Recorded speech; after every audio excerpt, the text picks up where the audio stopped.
Lors des journées thématiques de l'SFLS dédiées à la santé sexuelle, aux IST, à la PrEP, la prophylaxie, préexposition et la vaccination, je vous propose un retour sur les sessions consacrées à la prévention et au dépistage sous un angle de lecture européenne. Commençons par l'infectiologue Roman Palich qui nous propose un résumé des recommandations en Europe et dans le monde. Des recommandations sur la prévention, sur le dépistage. Évidemment, c'est extrêmement large, déjà sur les thématiques qu'on peut aborder, et c'est aussi extrêmement large sur la géographie qu'on pourrait aborder de ces recommandations. Il y en existe des dizaines, probablement même des centaines localement, et donc c'est pas possible de le faire de manière exhaustive. Donc j'ai choisi d'essayer de me focaliser sur certains points et sur certaines recommandations, vous allez le voir. Donc les questions que je vais aborder en introduction en fait, de la table ronde qu'il va y avoir dans la deuxième partie, c'est la question de la PrEP orale chez les femmes cis. Quelques questions liées à la PrEP injectable. On va parler de traitement post-exposition, de doxycycline en prévention des IST bactériennes et très rapidement vers la fin du dépistage des IST qui sera largement abordé dans la session d'après. Les recommandations que j'ai consultées pour ça sont les recommandations françaises, les recommandations européennes, les recommandations américaines, les recommandations anglaises du Royaume-Uni, les recommandations de l'OMS et un petit détour par l'Australie et par la Belgique, vous le verrez dans la présentation. Donc on commence avec la PrEP orale. Comme vous le savez, en France, la seule option thérapeutique disponible, c'est la bithérapie tenofovir disoproxylfumarate N-tricitabine, donc TDF-FTC, avec deux modes d'administration possibles. Un mode d'administration en continu, qui en fait suite à plusieurs essais cliniques, notamment l'essai Proud, qui était un essai anglais, et l'essai Hypergay, qui a démontré la possibilité d'utiliser cette bithérapie dans un schéma à la demande chez les hommes ayant des rapports sexuels avec des hommes ou les femmes trans, avec d'autres essais ensuite, d'autres études ensuite, dans un schéma 2-1-1, c'est-à-dire 2 comprimés dans les 2 à 24 heures qui précèdent le rapport sexuel, un comprimé 24 heures et 48 heures après la première prise de médicaments. Il existe une autre option disponible dans certains pays, c'est l'équivalent, on va dire, un peu plus moderne de TDF-FTC qui est TAF-FTC, donc avec une forme de tenofovir plus récente. Cette combinaison très similaire a été étudiée dans un essai qui s'appelle Discover et donc qui, dans certains pays, permet de proposer cette bithérapie à la place de TDF-FTC. C'est une bithérapie qui n'est pas génériquée, qui coûte plus cher et qui a l'avantage d'éviter un certain nombre de toxicités, notamment rénales et osseuses, en tout cas de les diminuer par rapport au TDF historique qu'on connaît. Maintenant qu'on a dit ça, quelle est la problématique ou les questions spécifiques qu'on peut se poser chez les femmes cis et en élargissant un petit peu chez les personnes également qui pourraient porter un néovagin, c'est-à-dire des hommes trans, en tout cas une petite fraction d'entre eux. Le problème, c'est qu'on n'a pas d'essais cliniques qui ont montré l'efficacité du schéma à la demande chez les femmes cis. Ce qu'on sait également, c'est que la pharmacocinétique dans le tractus génital féminin n'est pas la même que celle du rectum. On sait que les concentrations en tenofovir et de ses dérivés actifs sont beaucoup plus faibles dans le tractus génital féminin, avec des études qui montrent que ça peut varier de 10 à 50 fois en dessous de ce qu'on observe dans le rectum. Et on sait aussi que les cinétiques pourraient être différentes, avec un délai d'acquisition de la protection plus long et une persistance de cette protection qui pourrait être moins longue. Enfin, on sait que le corrélat de protection il a été moins bien défini dans le tractus génital féminin. On a beaucoup moins de données pharmacologiques que dans le tissu rectal. Et par ailleurs, le tractus génital féminin anatomiquement est plus complexe que le rectum dans la mesure où le site d'infection pourrait être le vagin, mais aussi le col de l'utérus, voire l'utérus. Et en fait, on a des épithéliums, on a des tissus cellulaires qui ne sont pas du tout les mêmes, les uns avec les autres, et en fait avec des paramètres pharmacologiques qui pourraient différer. Bref, donc tout ça pour dire que en fait, l'extrapolation de ce qu'on sait chez les HSH et chez les femmes trans qui ont des rapports anaux pour le schéma à la demande n'est pas directement applicable chez les femmes cis. Et c'est une limite puisque dans les recommandations, globalement, jusqu'à il n'y a pas très longtemps, on disait que seul le schéma continu pouvait être appliqué dans la population féminine. Il y a des travaux de pharmacologie et notamment de modélisation qui remettent un peu en cause ça. Vous en voyez ici un exemple, qui est l'exemple le plus connu parce qu'il a fait évoluer les recommandations récemment. Ce que vous voyez en fait sur ces courbes, à gauche, c'est la modélisation de la protection attendue sur des schémas à 3 jours, avec 2 comprimés, 1 comprimé, 1 comprimé. Donc ça, c'est la référence, c'est ce qu'on utilise dans les recommandations chez les HSH notamment. Les schémas 2-2-1 ou 2-2-2. Et en fait, ce que vous voyez, c'est que quand on augmente le nombre de comprimés sur un schéma de 3 jours, on arrive un peu à augmenter la durée de protection attendue, mais pas dans des zones suffisantes, c'est-à-dire plus de 90 ou 95%. Il y a d'autres schémas qui sont étudiés dans ces modélisations, qui reposent sur des données de pharmacologie réelle, qui montrent que si on allonge la période de prise du traitement après le dernier rapport sexuel, on va avoir une protection qui est effectivement plus prolongée. Donc vous avez toujours en noir la protection de référence avec le schéma 2-1-1, et ensuite vous voyez que si on met un jour de plus en faisant varier le nombre de comprimés, on arrive en fait à atteindre des taux de protection au 7e jour qui dépassent les 94-95%. Et en gros, cette période de 7 jours, elle est prise parce que c'est la période qu'il faudrait couvrir pour éviter les étapes initiales qui vont conduire à l'installation de l'infection au niveau systémique, c'est-à-dire le passage de la muqueuse, l'entrée dans les ganglions et la dissémination ensuite par voie sanguine.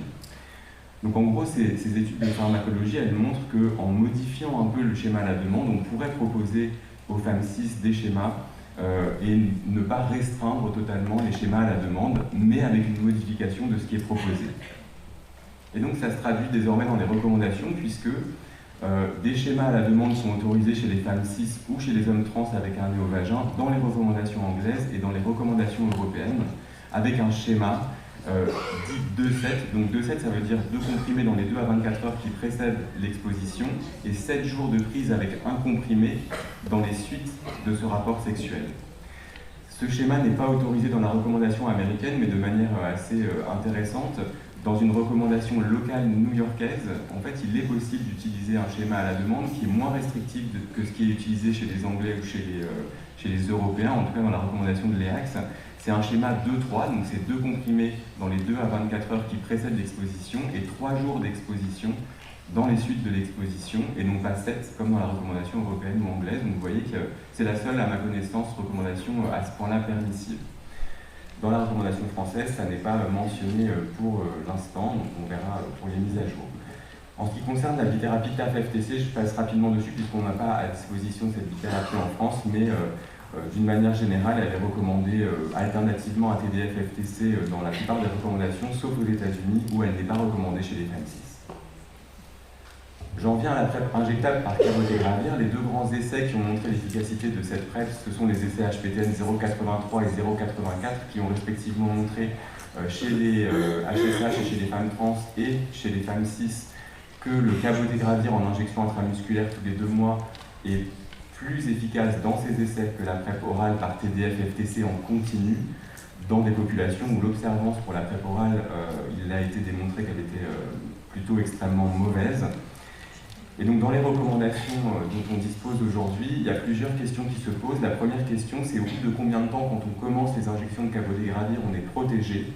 Dans la recommandation européenne, ce délai n'est pas précisé, mais dans la quasi-totalité des autres recommandations, on estime que 7 jours est le délai qu'il faut par sécurité pour estimer que le cabotegravir aura atteint des concentrations suffisantes, ce qui veut dire qu'on doit préciser aux gens qui commencent le cabotegravir que pendant la première semaine, ils ne sont pas protégés, ce qui signifie l'utilisation du préservatif ou une couverture par une PrEP orale TDF-FTC pour s'assurer qu'on n'ait pas un événement de transmission pendant cette première semaine d'exposition insuffisante au cabotegravir avec tous les risques qu'on peut supposer derrière. En ce qui concerne l'indication de prescription du cabotegravir, globalement, l'indication la plus restrictive, elle est en France dans la manière dont les choses sont écrites dans la recommandation et en Europe où il est clairement écrit que cette PrEP par cabotegravir est une alternative de seconde intention. C'est comme ça que c'est écrit dans la recommandation HAS et ça a été, on va dire, nuancé, modéré dans la recommandation ou en tout cas dans le document émis par la SFLS. En tout cas, c'est plus restrictif que ce qu'on voit dans les recommandations internationales, où en fait, il est plutôt factuellement mentionné que c'est un autre moyen et il n'est pas fait mention spécifiquement de populations dans lesquelles il faudrait préférentiellement la prescrire, notamment chez des gens qui ne supportent pas, qui ne tolèrent pas la PrEP orale ou qui ont une insuffisance rénale et qui contre-indiqueraient la PrEP orale. En ce qui concerne en revanche le monitoring de la charge virale sous cabotegravir, vous le savez sans doute, c'est un gros sujet de discussion pour des questions de coût, d'accessibilité de ces tests. En réalité, la recommandation émise par la SFLS est la plus permissive par rapport à ce qu'on voit dans les autres pays, dans les autres recommandations, puisque c'est la seule recommandation qui conseille de le faire à l'introduction de cette PrEP par cabotegravir, éventuellement si on suspecte une primo-infection, mais pas pour le suivi routinier, on va dire, de la PrEP par cabotegravir, alors que c'est toujours recommandé dans toutes les autres recommandations, notamment anglaises ou américaines. L'OMS, pardon, quand même, est un peu plus pragmatique, puisque évidemment, c'est une recommandation qui s'adresse à l'ensemble des pays qui pourraient utiliser le cabotegravir et qui ne bénéficient pas forcément de l'accès à la charge virale facilement. La PrEP injectable par lenacapavir maintenant, donc il y a 2 grands essais qui ont également montré, comme HTTN 083 et 084, sauf qu'ici ça s'appelle Purpose 1 et Purpose 2, dans les mêmes populations, Purpose 1 chez les femmes cis, Purpose 2 chez les HSA chez les femmes trans, que une injection de lenacapavir tous les 6 mois par voie sous-cutanée après une dose de charge orale de 2 jours permet de protéger davantage les personnes exposées du VIH que la PrEP orale continue, TDF-FTC ou TAF-FTC pour Purpose 1. Donc il y a aussi une supériorité qui a été démontrée, toujours dans une population avec des grandes difficultés d'adhérence à la PrEP orale.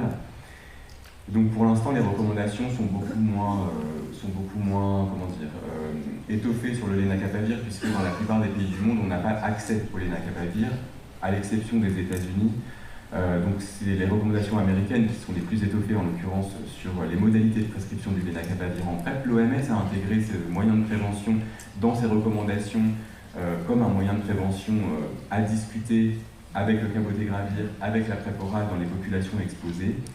Et dans les autres recommandations, c'est mentionné, mais pour l'instant, on ne peut pas dire grand-chose, puisqu'il y aura évidemment des mises à jour le jour où on aura le lenacapavir à disposition, si on a le lenacapavir à disposition. J'en viens au traitement post-exposition. La grande différence dans les recommandations que je vous ai citées au début, c'est le délai d'introduction du TPE, puisque finalement, dans toutes les recommandations, on peut aller jusqu'à 72 heures pour proposer un traitement post-exposition, sauf en France où le délai est maintenu pour le moment à 48 heures. Sachant qu'au cas par cas, ça nous arrive de discuter certaines indications de TPE un peu tardives, mais ça reste néanmoins 48 heures dans la recommandation. Ce qu'on voit sur les schémas antirétroviraux qui sont recommandés en première intention et en alternative, c'est ce que j'ai essayé de résumer sur le tableau que vous voyez à droite, c'est que la France est le seul pays à proposer un analogue non nucléosidique de la transcriptase inverse comme schéma préférentiel pour le traitement post-exposition, c'est-à-dire l'association de 2 NUC, TDF-FTC ou 3TC, plus la doravirine, soit en comprimé unique, soit dans une forme dissociée, le générique de Truvada plus le Pifeltro pour la forme commerciale, donc la doravirine, avec des alternatives. Les Américains et les Européens, au sens de l'EAX, recommandent plutôt le combiné Biktarvy, donc TAF-FTC-Bictegravir. Le Royaume-Uni, assez curieusement, propose une bithérapie TDF-FTC plus du raltegravir en première intention et de manière assez marquée, avec toutefois des alternatives possibles qui incluent les antiprotéines boostées. Et l'OMS recommande en fait du TLD si c'est possible, une bithérapie si c'est pas possible, avec l'ajout possiblement secondairement d'une 3e molécule.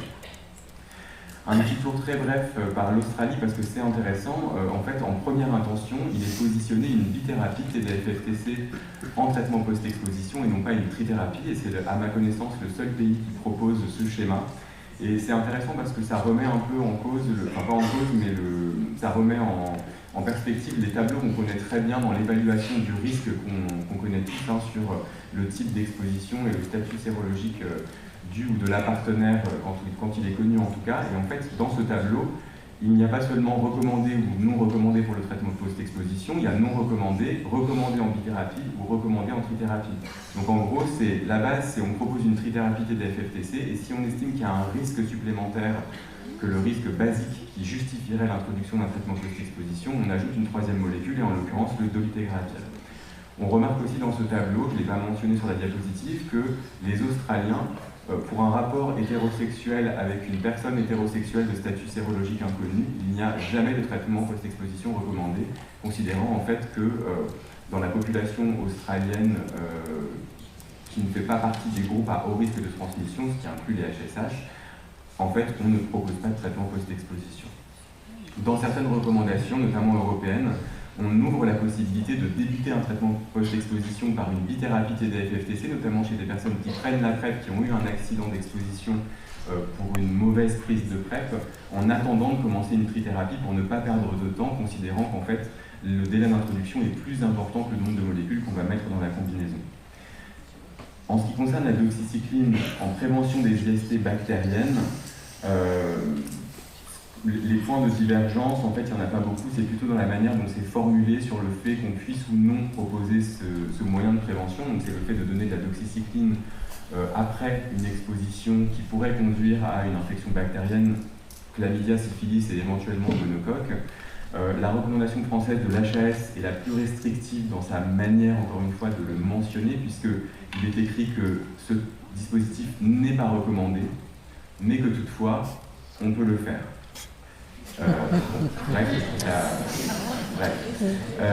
Dans les autres recommandations, c'est plutôt écrit qu'on peut le faire au cas par cas, dans le cadre d'une discussion partagée, ce qui semble assez évident quand on connaît le contexte de nos consultations.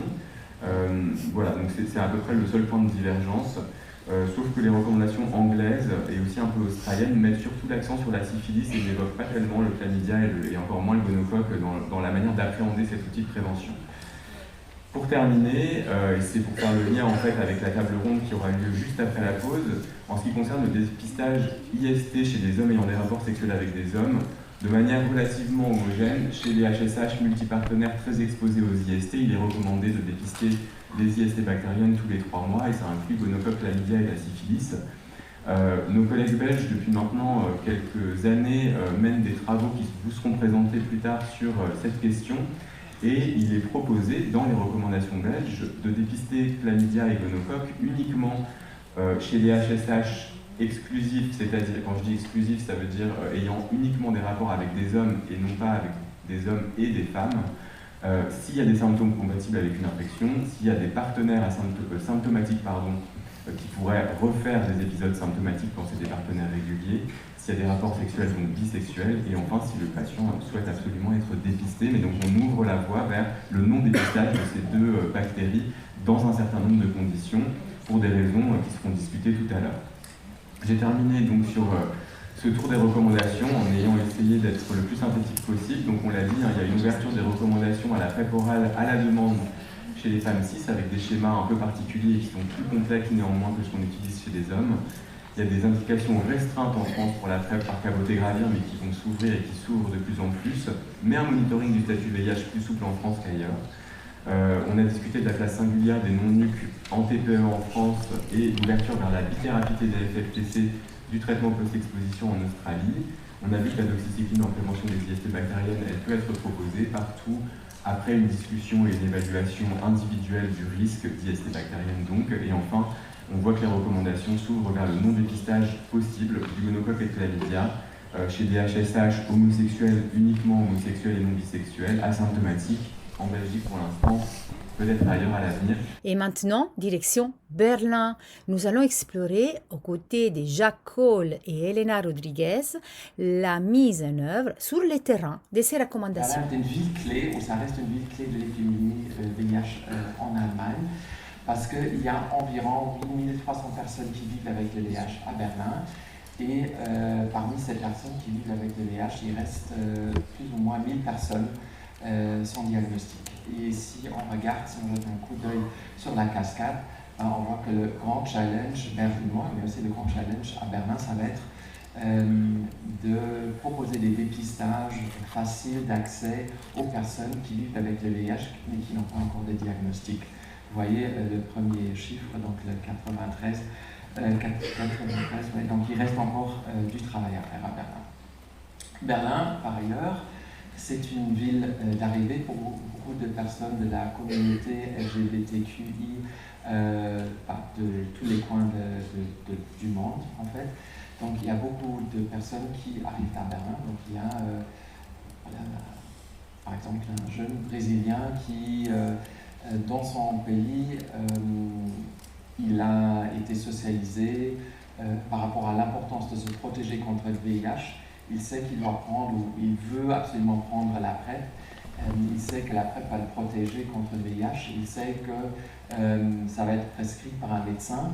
Il arrive à Berlin avec une assurance maladie, mais il va s'apercevoir peut-être que cette assurance maladie ne va pas couvrir la PrEP en Allemagne. Nous allons en reparler. Donc nous avons une très grande communauté internationale à Berlin qui vient parce que c'est une ville très intéressante pour des personnes queer de tout le monde, mais les personnes, des fois, ils ne comprennent pas que leur assurance maladie ne va pas tout couvrir, ils ne vont pas comprendre le système médical qui est très compliqué, ils ne vont pas comprendre forcément pourquoi ou comment ils vont avoir accès aux soins. Donc c'est pas parce que les personnes ils sont et ça c'est lié au système berlinois et au système allemand qui peut apparaître compliqué. Et je vais vous expliquer pourquoi il est tellement compliqué. Il est très fragmenté. Donc nous avons d'un côté les ONG qui eux vont proposer les dépistages anonymes, ils vont faire de la prévention, ils vont faire du travail communautaire très important et ils vont offrir du soutien psychosocial. Mais de l'autre côté, ils ne vont pas donner des traitements pour le VIH et pour les IST. Donc si un diagnostic il est posé, reprenez l'exemple de ce jeune Brésilien qui a très bien compris qu'il faut se dépister de temps en temps pour faire des tests aux IST. Il va être diagnostiqué au sein de ces ONG avec une syphilis et il va comprendre peut-être que son assurance maladie qu'il a fait au Brésil pour pouvoir venir en Allemagne ne va pas couvrir ces maladies. Mais par ailleurs, nous avons donc bien évidemment les cabinets médicaux spécialisés qui, eux, ils vont proposer évidemment des traitements VIH et IST, ils vont prescrire la PrEP, et ça c'est un peu spécial aussi pour l'Allemagne et pour Berlin. Depuis les années 80 et les années 90, le traitement des personnes atteintes du VIH, donc des personnes séropositives, des personnes atteintes du sida, ça s'est toujours fait en ville. Donc uniquement les cas plus compliqués où les personnes vraiment atteintes du sida vont dans les hôpitaux et le traitement, le suivi des personnes vivant avec les VIH, c'est toujours fait en ville. Par contre, ces cabinets médicaux, ils ont parfois un accès difficile, je vous l'ai dit tout à l'heure. La barrière principale, ça peut être l'assurance maladie qui fait défaut. Et en général, les cabinets médicaux, les médecins qui travaillent n'ont pas forcément beaucoup de temps pour les questions psychosociales et ils peuvent aussi accéder des barrières linguistiques. Les hôpitaux, eux, ils sont les seuls à pouvoir proposer la PrEP. Aujourd'hui, j'ai appris que ça s'appelle traitement post-exposition en France, en TPE. Donc, si vous comprenez la PrEP, c'est TPE. Eux, ils vont faire les hospitalisations des infections plus complexes et des personnes atteintes du sida.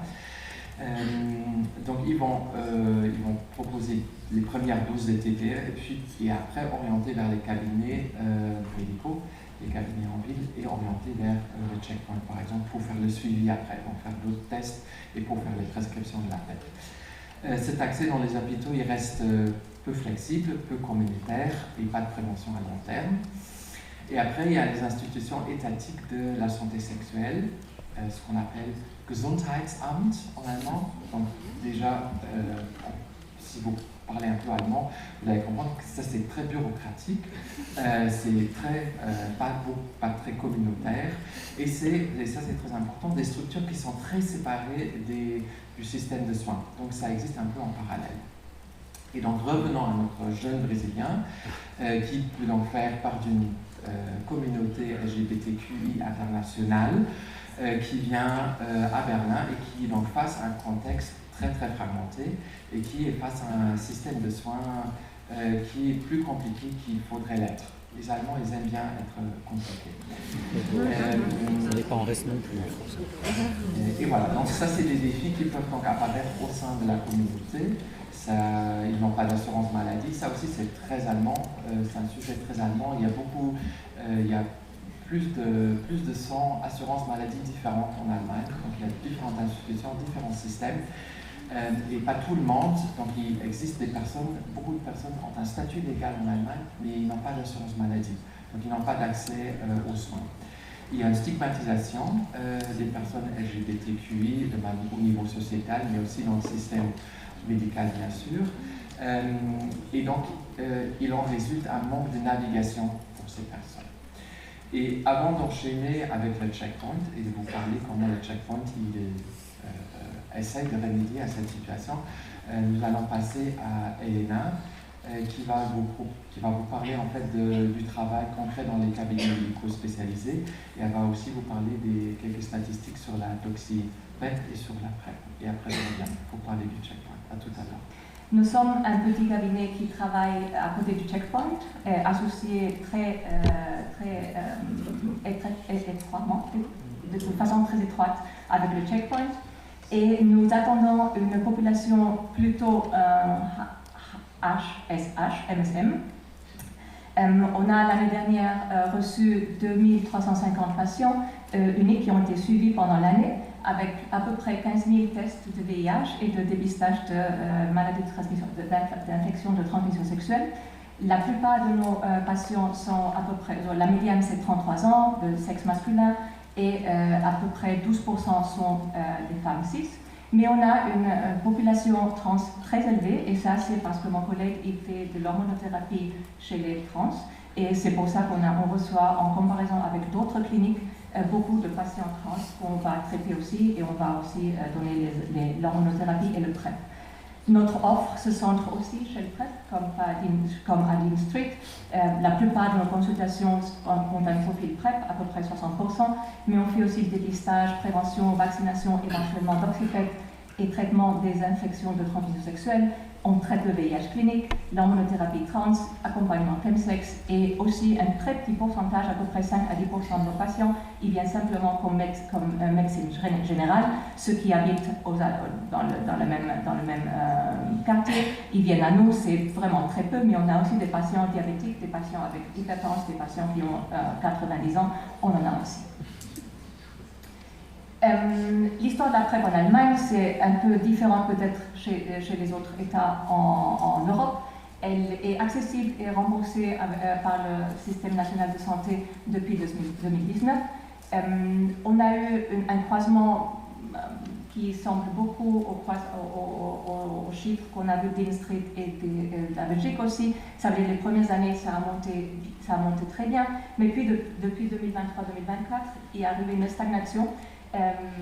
On pense que cette stagnation du niveau de la couverture PrEP se doit surtout au désapprovisionnement qu'on a eu vers la fin 2023. Il n'y avait pas de PrEP, il n'y avait pas trop de TDF, on n'a pas pu le remplacer. Il y a beaucoup de patients qui ont basculé vers le on-demand et qui peut-être ne prennent plus la PrEP active maintenant parce qu'ils n'en ont plus besoin. En total, on a vers la fin de 2024 à peu près 51 500 usagers de PrEP en Allemagne. Ça veut dire qu'il y a à peu près 43% du besoin qui n'est pas couvert encore. Et si on voit les chiffres à Berlin, on a presque un tiers des usagers PrEP sont à Berlin, 508 patients pour 100 000 habitants. Et si on le compare avec la moyenne nationale, qui se trouve à 69, et la moyenne dans le Bundesland le moins représenté, c'est Mecklenburg-Vorpommern, le nord d'Allemagne. Eux, ils n'ont que 15 patients pour 100 000 habitants qui prennent 15 usagers de PrEP. Pourquoi ça arrive? On va le voir, on va le comprendre peut-être maintenant. Ici, une petite comparaison avec le PrEP en France, vous le connaissez mieux que moi, sûrement, mais je voulais à peu près comparer quelle est la situation du PrEP en Allemagne. Il n'est jamais gratuit, ça veut dire qu'il faut payer au moins 10 € tous les 3 mois.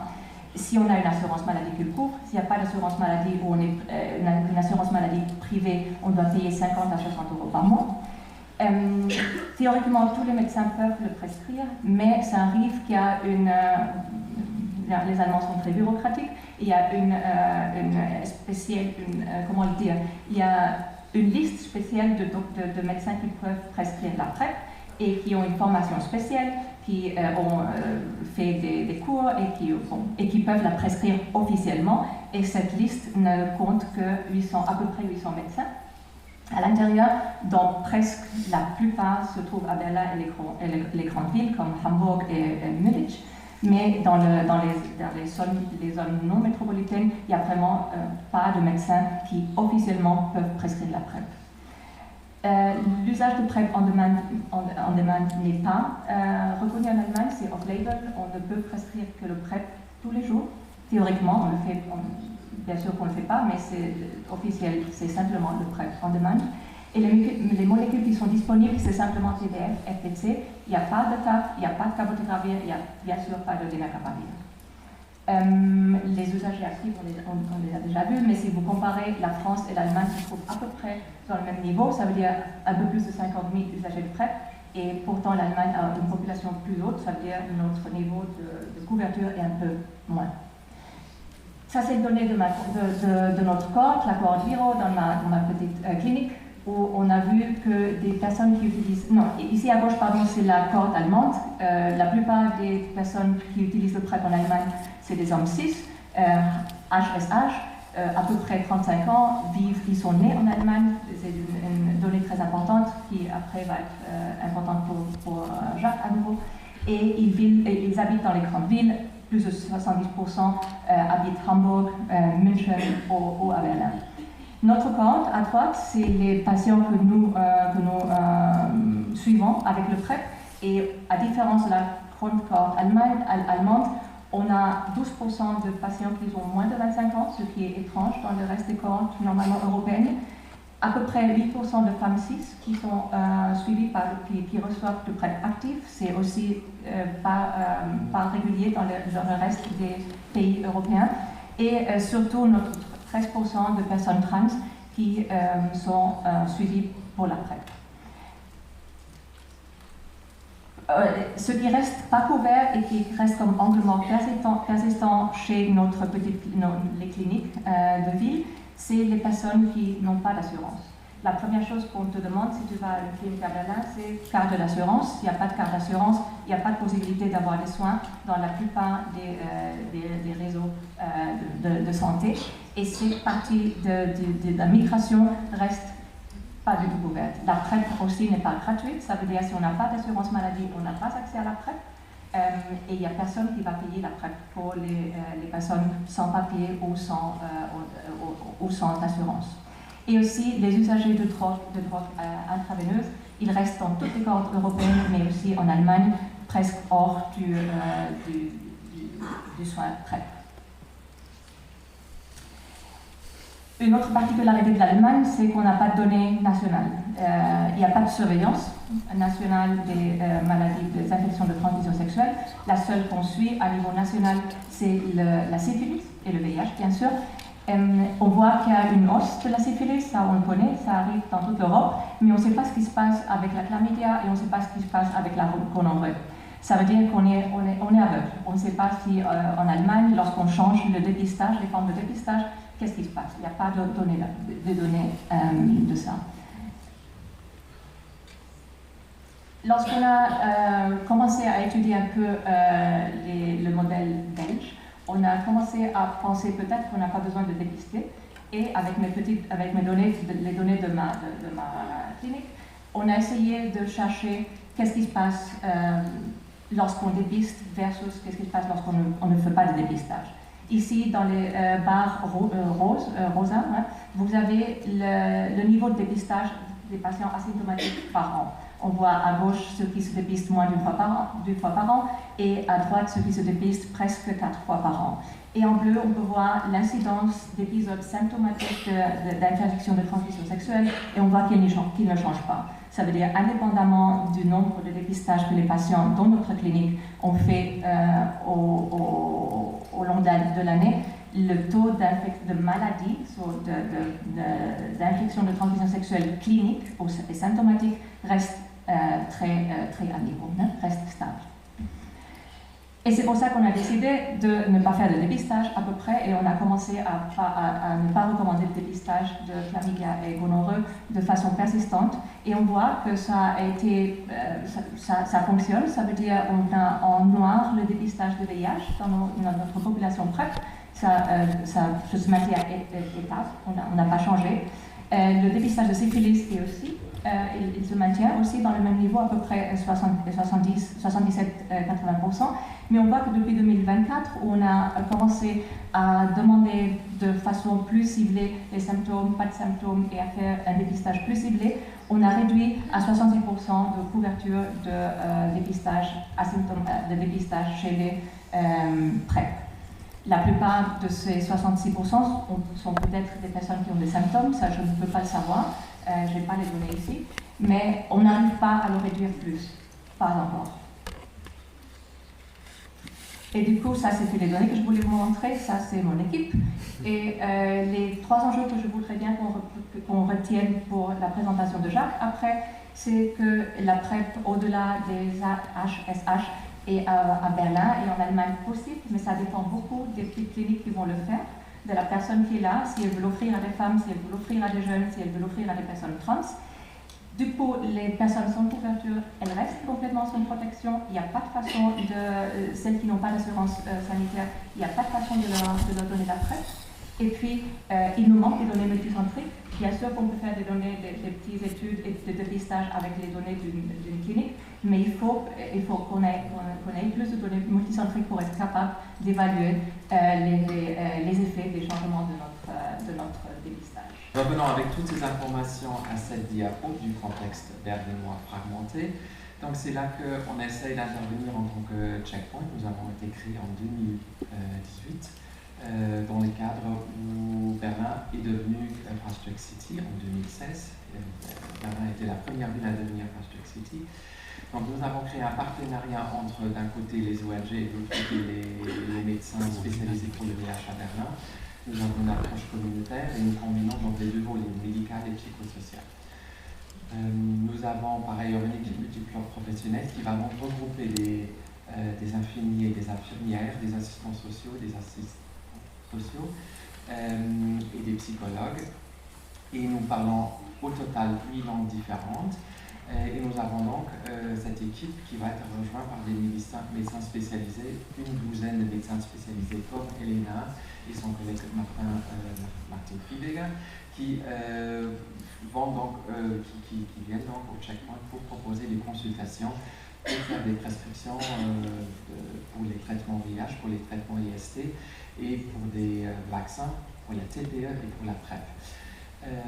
Les publics concernés, ça reste les hommes gays, bisexuels et autres HSH, les personnes transgenres, intersexes et non-binaires, avec l'ouverture pour des personnes qui consomment des substances, des drogues, pour des personnes avec ou sans expérience de migration, avec ou sans expérience du travail du sexe.